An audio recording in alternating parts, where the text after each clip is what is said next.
Marina was sitting in the kitchen, looking into a cooling cup of tea. The evening was gray, dull, a light rain was falling outside the window, making the surrounding world even more gloomy. She had long been accustomed to such evenings. An empty apartment, rare messages from her husband and the feeling that she lived in this house alone.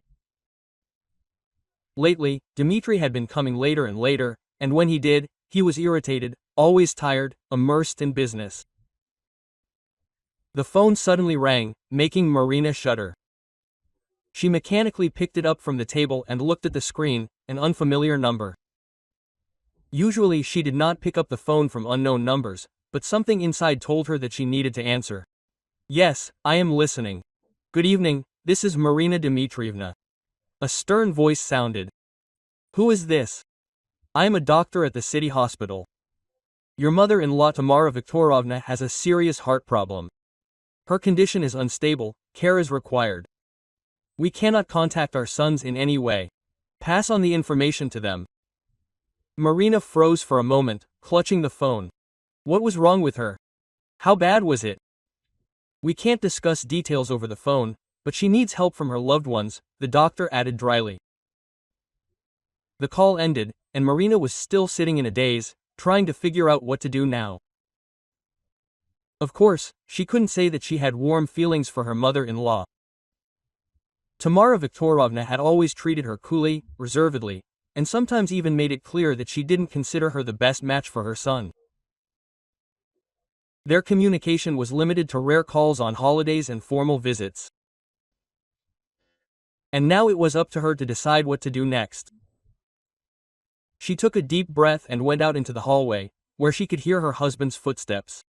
Dmitri had just returned from work, thrown his keys on the shelf and quickly scrolled through the message on his phone, without even looking at his wife.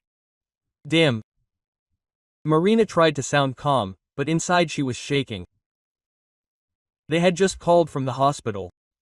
Your mother has heart problems. We need to go to the city to see her urgently. Dmitri raised his head sharply, but there was no fear or alarm in his eyes, only fatigue and irritation.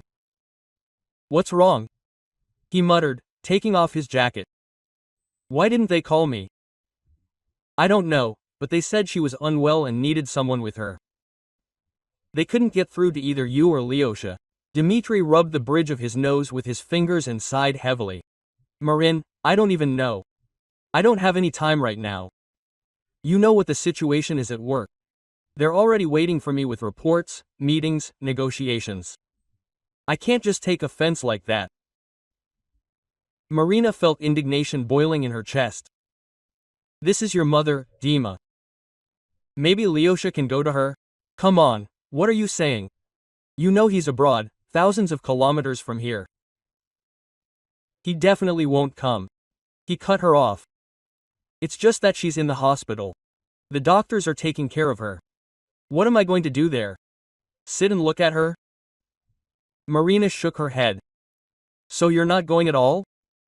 He looked at her with obvious irritation. Listen, maybe you could take a vacation? You don't have as much workload as I do right now. Go, find out what's going on, sort it out. Marina sank heavily onto the sofa. He didn't even think, didn't doubt, he simply shifted the responsibility onto her, as if it were her duty. You're not even trying, she exclaimed. Aren't you worried about her? Yes, I'm just worried, Marin. I really can't give up everything now. And besides, you always get along with people better than me, you'll come to an agreement there, sort it out. Quote. He tried to soften his tone, but it only made it worse. Marina fell silent, and it was as if two voices were spinning in her head. One said that going was the right thing to do, that a person should not be alone in a difficult moment. Another reminded her of how coldly and distantly Tamara Viktorovna treated her, how she often threw out caustic phrases about how wives come and go, but the son remains. She stood up and looked at her husband. Okay. I'll go. That's great. You'll help me out a lot, he sighed with relief. Marina closed the door to the bedroom and sat down on the edge of the bed. Her thoughts were spinning chaotically. An unpleasant feeling was growing inside her. She had already made a decision, but doubts still did not leave her. She took the phone and almost automatically found her sister's number. Senya was the person who always understood her, could support her with one word or sober her up, if necessary. Hello. Senya's voice sounded cheerful, as always. What happened? Marina took a deep breath. Tamara Viktorovna is in the hospital. They called and said that her condition was serious. There was a short pause on the other end of the line. Are you coming? Yes, Marina rubbed her forehead tiredly. Although I don't know if I'm doing the right thing. Why? Because Dima didn't even think about going himself. He just said, you go, I have work. And that's it. Senya sighed. Well, you know how he feels about it. That's the thing. And I don't know how I feel about it. Marina smiled sadly. I think that if it were my mother, I wouldn't doubt it for a second. That's because you're a normal person, Marin. But in any case, if you're going, it's your choice, not his. Yes, she said quietly. Well, that's right. You've always taken on too much. Maybe this trip will at least put something in its place. Marina nodded silently, although her sister didn't see it. When are you leaving? Tomorrow. Today I'll sort everything out at work and buy a ticket. If anything, call me, Senya said. If you decide not to go, call me too. You don't owe anyone anything, remember that. Marina smiled. Thank you, Kasiu. She came to the office early in the morning, before the employees had time to go to their offices. The boss met her with a displeased look over his glasses. On account, without prior notice? He asked after listening to her request for leave. Yes, but I think I'd better write a letter of resignation right away. He raised his eyebrows. Are you sure? Marina nodded. Yes. But if so, I won't keep you. The documents will be ready by the end of the day. She felt both relief and fear. She never liked this job, she had wanted to quit for a long time. The job did not bring her much income, but it was stable. Now there was no stability. But in this situation, Marina understood that the trip to her mother-in-law could drag on for a long time. She could not let the company down like this. In the evening, at home, she threw things into a suitcase, not really thinking about what exactly she was taking. Dmitri appeared in the room only when the suitcase was almost packed. Are you leaving? Yes. Do you think for long? I don't know. He nodded silently, stretched, as if he had just woken up and dropped it. Well, you call me there, keep me informed. Marina looked at him. It was empty inside. I'll call, she answered quietly.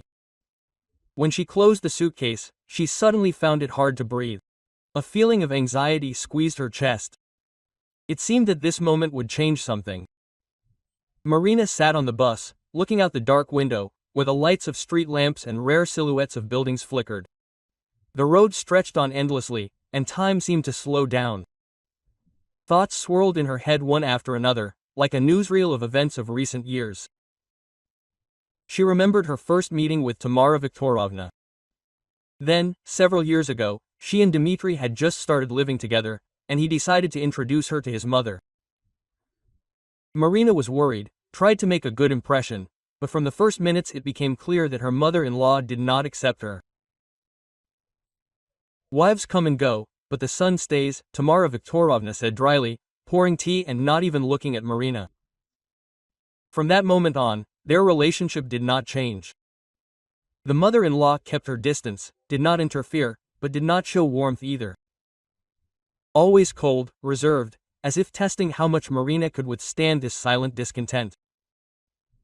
Marina sighed, leaning back on the hard seat. But then she was sure that she and Dmitri were in for a strong marriage. He seemed caring, attentive, said beautiful words, promised a future together. And then it became different.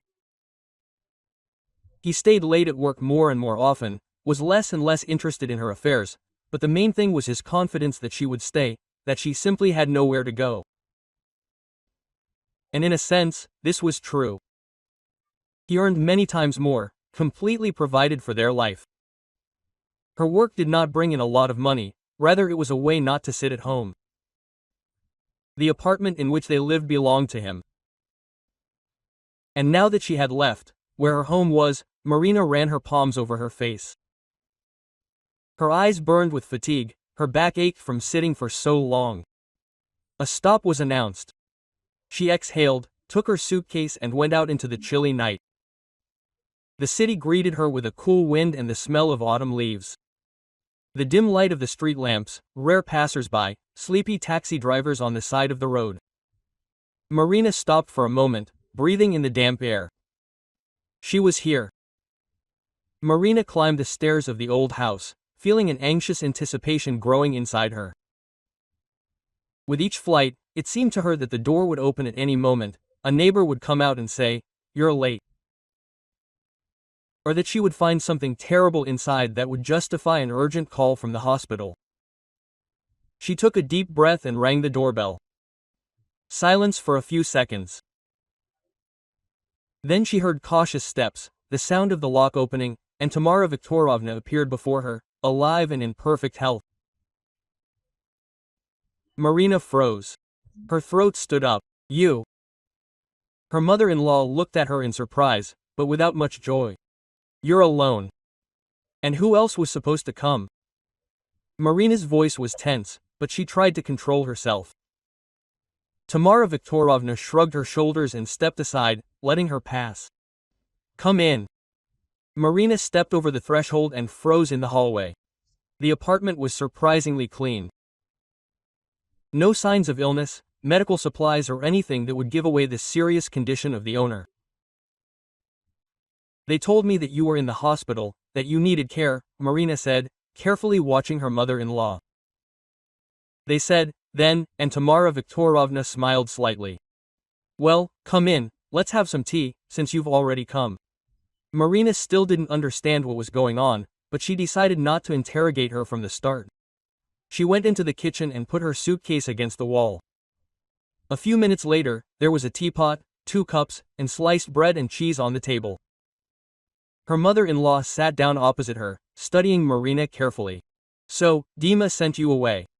Marina took the cup, but didn't drink it. "Yes, he has work now. He couldn't give it all up."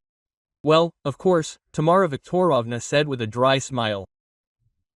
Marina looked at the woman and felt that something was wrong. She was calm. Not just calm, she had a special, almost sly look. "Are you okay?" Marina asked, finally unable to bear it anymore. "As you can see, your mother-in-law took a sip of tea, and so you arrived?" "Yes, because I was told that you have serious health problems." Tamara Viktorovna put the cup down. "Well, I just wanted to see which of my sons would arrive first." Marina froze. "What?" "The day before yesterday I asked someone to call my children and tell them I needed help. I wanted to check who would remember that they had a mother." Marina felt indignation growing inside. "And you think that's normal? Making people worry." Tamara Viktorovna looked at her searchingly. "Are you worried?" Marina couldn't find anything to say. "You're the first one to arrive," her mother-in-law continued. "Dima didn't even think about dropping what he was doing. Alexei, of course, too. And here you are, sitting here in front of me." Quote. Marina put down her cup and looked straight into her mother-in-law's eyes. "You knew that I would come." "No, Dmitri, of course." Marina felt all her strength drain out of her body. "Then why?" "To understand which of you is capable of action and which is only capable of justifying itself." Marina was silent. Conflicting feelings were boiling inside. She wanted to be angry, to accuse her mother-in-law of senseless manipulation, but part of her understood. This woman was simply trying to figure out her own life, her children. "It always seemed to me that mother's love is unconditional," Marina finally said. "No matter what kind of people they grew up to be." Tamara Viktorovna looked at her carefully. That was true, but respect was something completely different. It was earned, not given simply because of birth. Marina bit her lip. There was something painfully true in that phrase. Are you really that disappointed in your sons? She asked quietly. Disappointed? No, I simply accepted that they are who they are. Dima has always been practical. He thinks first and foremost about himself. Alexei has been living his own life for a long time now. He doesn't need me at all. Marina looked down. There was bitterness in her mother-in-law's words, but no offense. Just a dry statement of facts. And now what? She asked. Tamara Viktorovna put the cup on the table, clasped her hands and finally straightened up. Now I'm leaving. Marina raised her head in surprise. Where? To another city. To her husband. Marina blinked. She had definitely heard wrong. To whom? Tamara Viktorovna grinned. I got married, Marina, the day before yesterday. Marina just looked at her for a few seconds, digesting what she had heard. Are you married? Yes. To a man who cares about me, who thinks about me, and not just about himself. His name is Nikolai. He was waiting for me to make up my mind, and now, finally, we are married. Marina shook her head, still not believing what was happening. This was somehow unexpected. Tamara Viktorovna sighed. Maybe it was unexpected for you, but for me this was a long-awaited decision. For many years I lived for my sons, devoted myself to my family, but in the end, what? They grew up, and for them I became just a person from the past, living her own life somewhere out there. I don't blame them. I raised them that way myself, but now I want to live for myself. Marina sat opposite Tamara Viktorovna, still trying to comprehend what she had heard. Her mother-in-law, who had always seemed cold and calculating to her, suddenly appeared in a completely different light. She had not simply tested her sons, she had made the final decision to leave their lives and start a new one. So you are leaving forever, Marina carefully clarified. Yes, I am selling the apartment, dividing the money. I left myself enough to live comfortably with Nikolai without need, and the rest is for you. Marina froze, not immediately understanding the meaning of what was said. What to me? Tamara Viktorovna calmly looked at her and nodded. You are the first and only one who came. You are not my daughter, but you are the person who did the right thing. I decided that you need this money more than my sons. Marina let out a strangled breath. She didn't know what to say. It was too unexpected. But it's wrong. They are your children. Don't they need it more? Tamara Viktorovna chuckled. Do you think they'll take it if I offer it to them? Alexei has been living abroad. He's had his own life for a long time. Dmitri, he wouldn't even notice if he had a little more money. I know my sons well. Not one of them has ever come to me asking, Mom, do you need something? But you came. So you'll get it. It will be fair. She took an envelope out of the closet and put it in front of Marina. Here, take it. Marina looked at it as if it were something alien and wrong. Her hand shook when she touched the paper. I can't accept this, she finally squeezed out. This is not mine. This is yours, if I decided so, Tamara Viktorovna said calmly. There was some resistance inside Marina, as if she had no right to accept such a gift. And if I don't take it? She asked quietly. Then I'll just leave them here and let them disappear, Tamara Viktorovna chuckled. I don't need them. I won't take them to the grave with me. Quote. Marina squeezed her eyes shut, trying to comprehend what was happening. I need to think. Think. Her mother-in-law nodded. I'm leaving soon. You can stay for a few days, rest, think. Quote. Marina was sitting on the sofa in the living room, holding the envelope in her hands. She had already turned it over several times, as if that could change its weight. Money. Big money. Freedom, the opportunity to change something. She took a deep breath and picked up the phone. Only one person could help her sort out her feelings. Senya. How are things going? Her sister's cheerful voice rang out as soon as she answered. Marina opened her mouth, but did not immediately find what to say. You won't believe it, but Tamara Viktorovna is alive and well, she began. What? Yes. She was just checking which of her sons would arrive first, and then she said that she got married and was moving to another city. There was silence on the other end of the line. Are you kidding? I wish I could, but no. Senya snorted. What a family your Dima has. Yeah. Marina sighed. And she also sold the apartment and gave part of the money to me. What exactly? She said that it should go to someone who really showed concern. Senya fell silent again, but this time for a short time. And what are you going to do with them? Marina ran her hand over her face. I don't know. It seems to me that if I take them, it will be wrong. Why? My sister was sincerely surprised. Well, they are not mine. And you stole them? No, you deserved them. She gave them to you because you came. Because you were the only one who did anything. Marina was silent. Tell me honestly, would you like to keep them for yourself? She thought about it. I would like to be able to decide something myself, without looking back at Dima, his work, his opinion. So here is your chance. Marina thought about it. Memories of Dima saying that she shouldn't work, but rather take care of the house.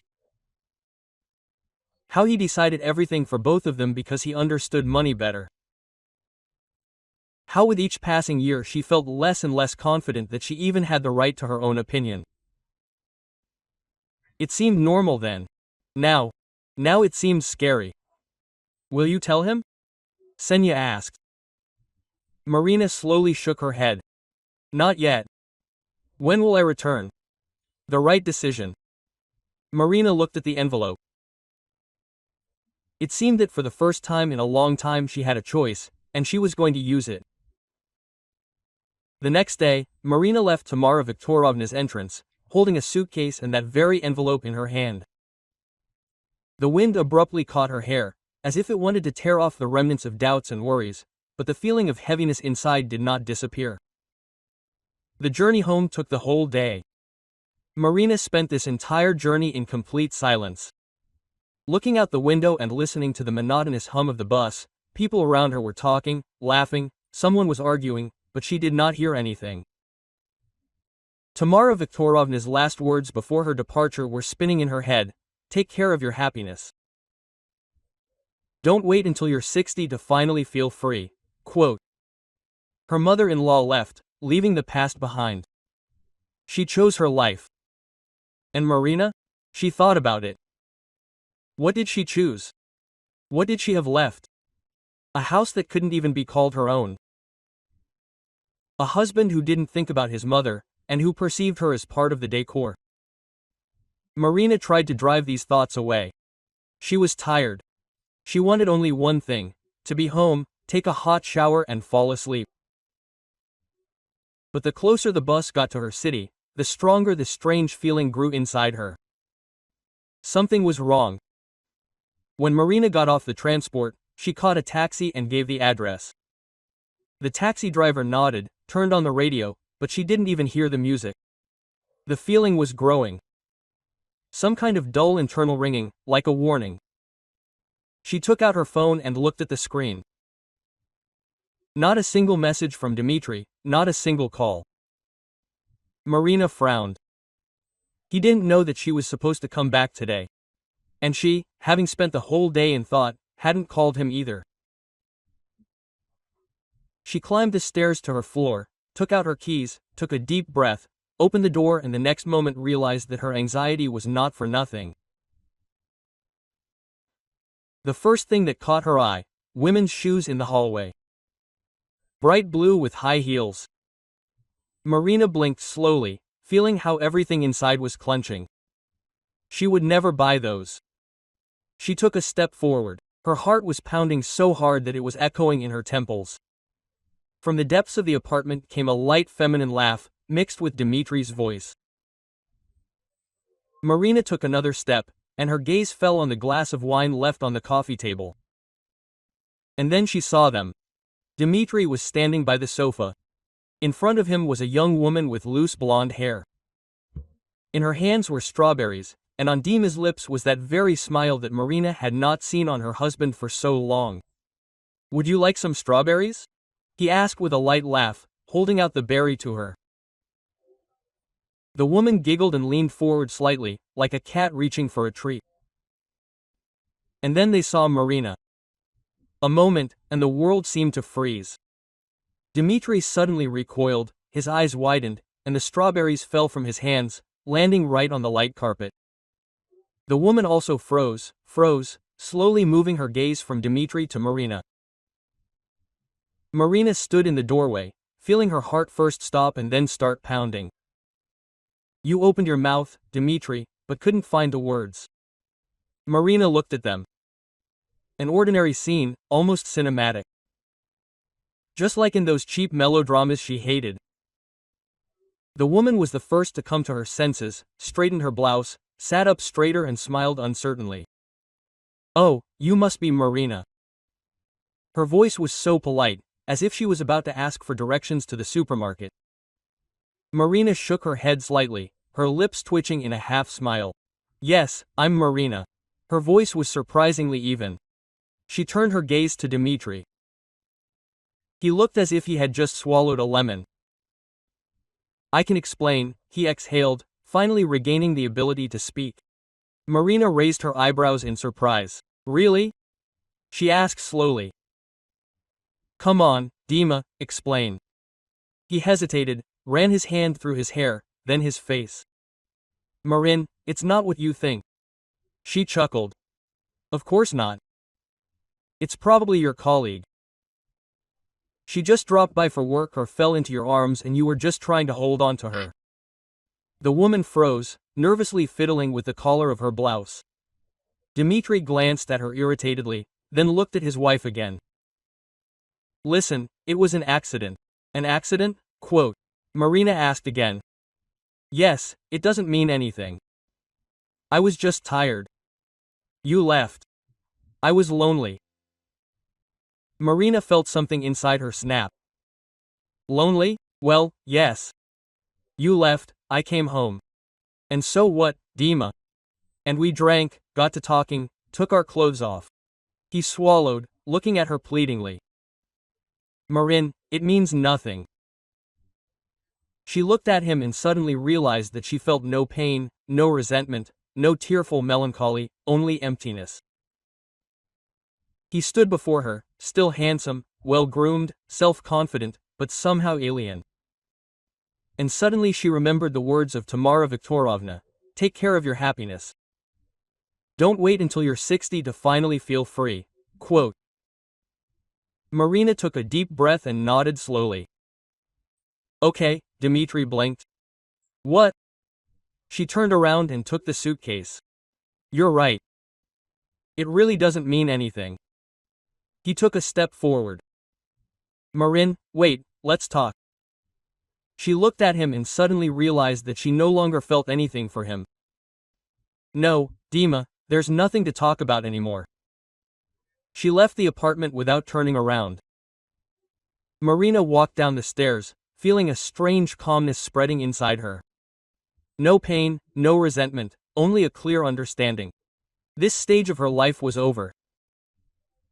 She went out into the yard, breathed in the cool air and stopped for a moment. There was no doubt that Dmitri would run after her now.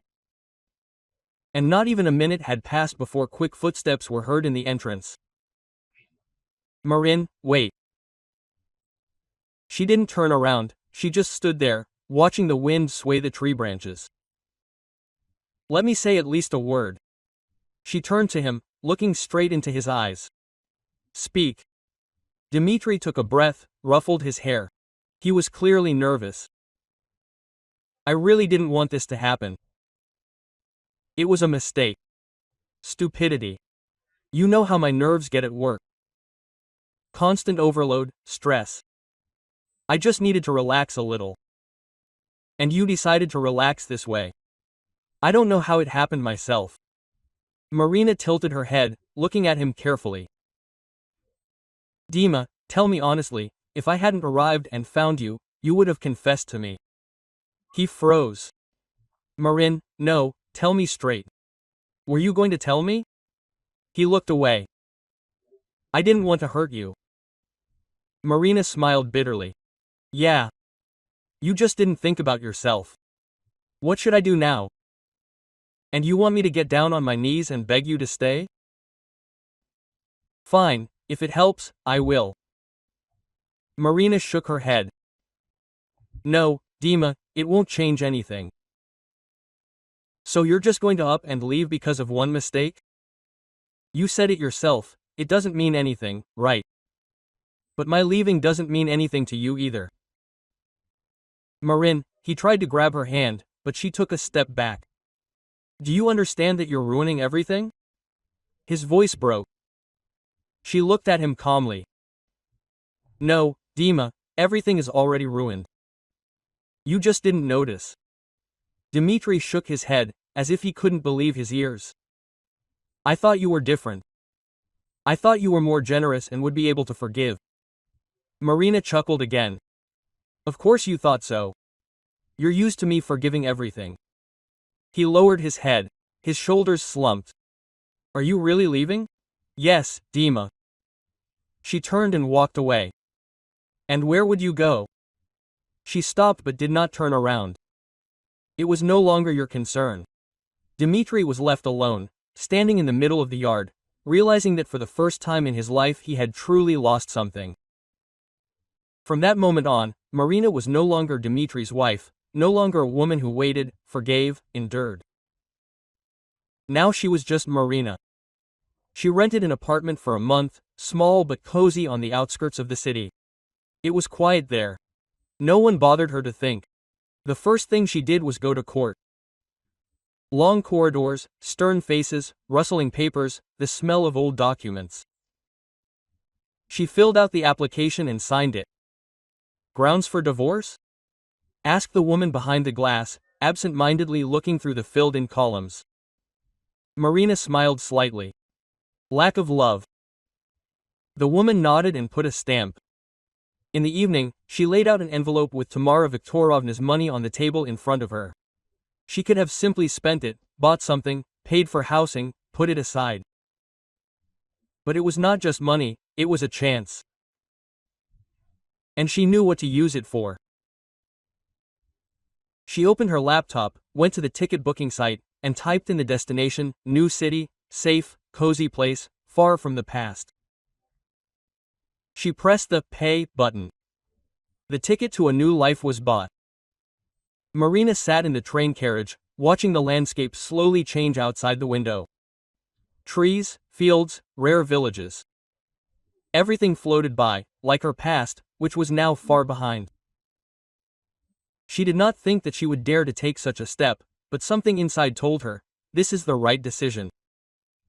She found a small apartment in the center, cozy, with large windows and light walls. There was nothing superfluous, only furniture and silence, in which she felt calm for the first time in a long time. Quote. The next day she went to work. She was lucky in this city. A friend Senya helped her get a job at a small publishing house. It wasn't that Marina had dreamed of working as an editor, but it was something new, something where she could prove herself. The first day of work was a bustle. Getting to know the team, explaining responsibilities, the first documents. Marina, let's go have coffee. A colleague's voice was heard. She smiled and stretched. Of course. The coffee shop was right across from the office, a cozy place with the smell of vanilla and cinnamon. She took a cappuccino and sat down at a table by the window, when suddenly she heard someone's voice. Excuse me, may I? She looked up. A man stood in front of her, tall, with a pleasant smile. There are no more seats here, and I'm waiting for an order. Will I disturb you? Marina was slightly embarrassed, but nodded. Of course, sit down. He put a cup of tea in front of him, took off his scarf and looked at her with interest. Are you new in town? Marina smiled. So noticeable? More like felt. They started talking. It turned out his name was Artyom. He worked as an architect and often came to this coffee shop. So what brought you here? He asked, leaning back in his chair. Marina thought for a second. Probably the desire to start everything from scratch. Artyom nodded. That was a good reason. When she left, she caught herself thinking that she had not talked to a man so easily for a long time. And for the first time in a long time, she thought that perhaps something good was waiting for her ahead, something worth leaving the past for. Marina walked along the streets of the new city, breathing deeply in the fresh autumn air. Everything was different here. The people, the rhythm of life, even the sunlight seemed softer. She had already gotten used to her apartment, to work, to evening walks. She got used to the fact that now her life belonged only to her. In the evening, when she returned home, she found a letter in the mailbox. A real paper one with neat handwriting on the envelope. She recognized this handwriting immediately. Tamara Viktorovna. Her heart began to beat faster. Marina made some tea, sat down in a chair by the window and carefully opened the envelope. Dear Marina, I hope you arrived safely. I know you are strong, but I still think about you. I have left. Nikolai and I are settling into his house and I feel good here. It is quiet and calm. For the first time in a long time, I feel like I am living and not just existing. You took the right step by leaving the past. I know it is not easy, but you can handle it. I am proud of you and I want you to be proud of yourself too. Take care of yourself. With love, Tamara. Marina reread the letter twice. Her mother-in-law, no, her former mother-in-law. The woman with whom she had never had a warm relationship was now almost the only person who truly understood her. She put the letter in a box and dialed her sister. Kasiu, hi. Marin, how are you? Marina smiled. Good. Today I received a letter from Tamara Viktorovna. Yes. And what did she write? That she is proud of me? Did you give her my new address? Senya was silent for a second, and then said, yes. She asked very much. She said she would not tell anyone. Marina felt tears welling up in her eyes. Thank you. You have become completely different. You know, even something in your voice has changed. For the better, for the very best. Marina closed her eyes and smiled. Marina returned home late in the evening. After a long day at work, she went to her favorite coffee shop, got some hot tea with cinnamon and took a leisurely stroll through the evening city. Autumn had already fully come into its own. The air was cool, and the asphalt was strewn with golden leaves. Having gone up to her floor, she tiredly pulled out her keys and was about to open the door when she noticed a familiar figure by the wall. Dmitri. He looked as if he had not slept for several nights. Stubble covered his face. His expensive raincoat was wrinkled, and there was tension in his eyes. Hello. His voice was hoarse, as if he had been rehearsing what to say for a long time. Marina froze for a second. She had known for a long time that this moment would come. Hello, Dima. She felt neither anger nor pain. Only a slight, barely noticeable regret. Can we talk? She looked at him carefully. How did you find me? He clenched his jaw, as if preparing to strike. Give me a chance. She shrugged. Okay, talk. Marin, I don't know how this happened. I was an idiot. You left, and I acted as if everything would remain the same. But I realized that everything was wrong, that I was wrong. Marina silently waited for him to continue. I miss you, I miss us. I thought I could just move on, but I feel empty without you. He fell silent, waiting for her reaction. Marina sighed. Dima, you're not missing me. He blinked. That you miss your usual life, where everything was convenient. Where I'm always there, where I always forgive, always wait. It's not like that, Marin. He took a step closer. Let's try again. I've changed. I realized everything. Marina thought. What if he had come earlier? What if it had happened a month ago? She would probably have lived on, trying to convince herself that everything could be fixed. But now he was just a man from her past. I'm sorry, Dima, but no. His face distorted with pain. You don't even want to try? No, she took a step back, put her hand on the doorknob. Goodbye, Dima.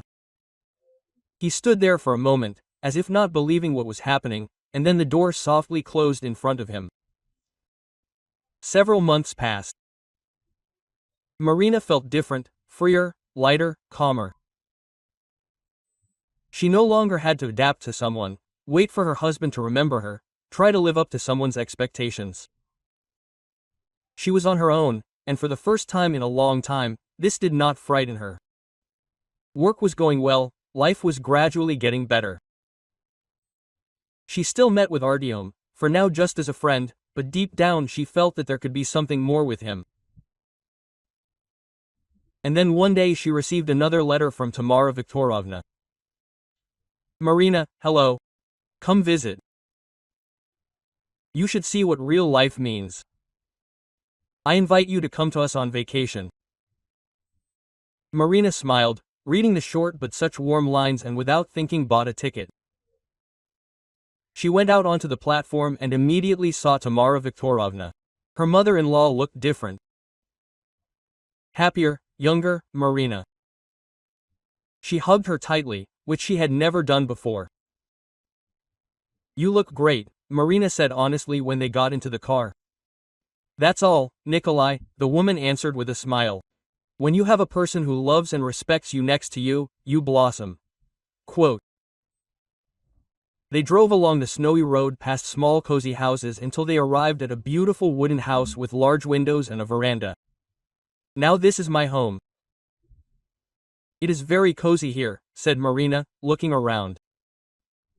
Tamara Viktorovna led her inside, where the table was already set. It smelled of freshly baked bread and herbal tea. They sat down at the table, talking about many things. You are happy, aren't you? Tamara Viktorovna suddenly asked. Marina thought about it. I am free, which means I am happy. Marina nodded. Yes. The mother-in-law covered her palm with hers. You are great. You chose yourself. Marina smiled. Thank you. They drank tea, and Marina realized that her past was finally behind her. There was something new ahead, something she was no longer afraid of. Thank you for listening to the story. Sorry for the mistakes. Write in the comments what you think. If you liked it, subscribe to the channel.